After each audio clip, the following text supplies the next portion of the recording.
क्रिस्त में मेरे प्रिय युवा साथियों, लिव इन क्राइस्ट थ्रू मेरी। मरियम के द्वारा प्रभु यीशु में जियो। हम नए साल के दिन ईश्वर की मां मरियम का पर्व मनाते हैं। मैं इस अवसर पर आप सभी को एक खुश और शांतिपूर्ण नए साल की हार्दिक शुभकामनाएं देता हूं और मैं प्रार्थना करता हूं कि प्रभु यीशु और उनकी मां मरियम नए साल के दौरान ईश्वर के आशीर्वाद को प्रचुरता के साथ आपके जीवन को सुरक्षित रखें। मां एक पहला शब्द है जो एक शिशु के कोमल होठों से निकलता है।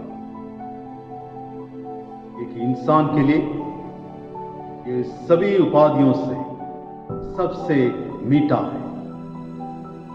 मां शब्द के उच्चारण ही प्रेम, सौम्यता और कोमलता के विचार को घर लाता है। मानव दिल प्यार के लिए तरसता है, खासकर एक मां का कोमल प्यार। मां मरियम में सर्वशक्तिमान ने मानवता की इस लालसा को पूरा किया है। इस तमन्ना को सर्वशक्तिमान ने मां मरियम में पूरा किया है। हम संत लूकस के सुसमाचार में इस महान सत्य को पाते हैं कि मां मरियम ईश्वर की मां है। लूकस के सुसमाचार अध्याय 1 वाक्य संख्या 43 में हम देखते हैं कि मां मरियम एलिजबेथ से मिलने जाती है। तब एलिजबेथ पवित्र आत्मा से परिपूर्ण होकर कहती है कि मुझे यह सौभाग्य कैसे प्राप्त हुआ है कि मेरे प्रभु की मां मेरे पास आई है।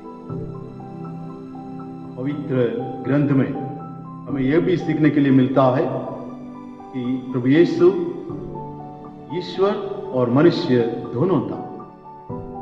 इसी को संत योहन के सुसमाचार अध्याय 1 वाक्य संख्या 14 में हमें मिलता है कि शब्द ने देह धारण कर हमारे बीच में निवास किया। और संत पौलुस गलातियों के पत्र में यह लिखते हैं कि समय पूरा हो जाने पर ईश्वर ने अपने पुत्र को भेजा जो एक नारी से उत्पन्न हुआ है। ये सभी एक सबूत है कि मां मरियम ईश्वर की मां है। प्रिय युवाओं, हम अपने स्वर्गीय मां की तरह शुद्ध और पवित्र होने का प्रयास करें। सभी माताएं यही चाहती है कि उनके बच्चे अपने अच्छे गुणों का विरासत में प्राप्त करें। हमारी स्वर्गीय मां कोई अपवाद नहीं है। वह बाल शिशु को प्रशिक्षित करने में सफल रही ताकि वह पवित्रता में और ईश्वर और मनुष्यों के सामने अनुग्रह में बढ़े। इसलिए इस पर्व को मनाने और हमारी स्वर्गीय मां का सम्मान करने का हमारे सबसे अच्छा तरीका यह होगा कि उससे वादा करें कि हम उनके विश्वास, उनके पवित्रता, उनके आज्ञाकारिता, उनके विनम्र सेवा के उन गुणों को हम अपने जीवन में प्रयास करें। इस तरह हम अपनी स्वर्गीय मां ईश्वर की पवित्र मां के संत बेटे और बेटियां बनने के लिए कोशिश करें। प्रिय युवा साथी, नए साल का पहला दिन व्यक्तिगत और सामूहिक संकल्पों से भरा हुआ है। उनमें से अधिकांश संकल्प नहीं है बल्कि केवल इच्छाएं हैं।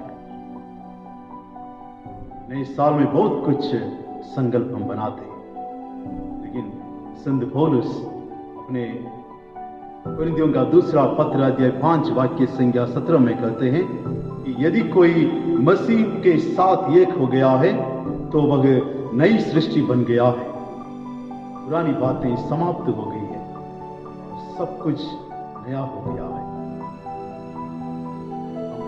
प्रभु यीशु में अपने आप को नवीनीकरण करना चाहिए। नए साल कोई फर्क नहीं ला सकता, लेकिन एक नए आप बदलाव ला सकते हैं यदि आपका जीवन प्रभु में निहित है। Wish you all a very happy and prosperous New Year 2024. Walk with Mother Mary to live in Christ.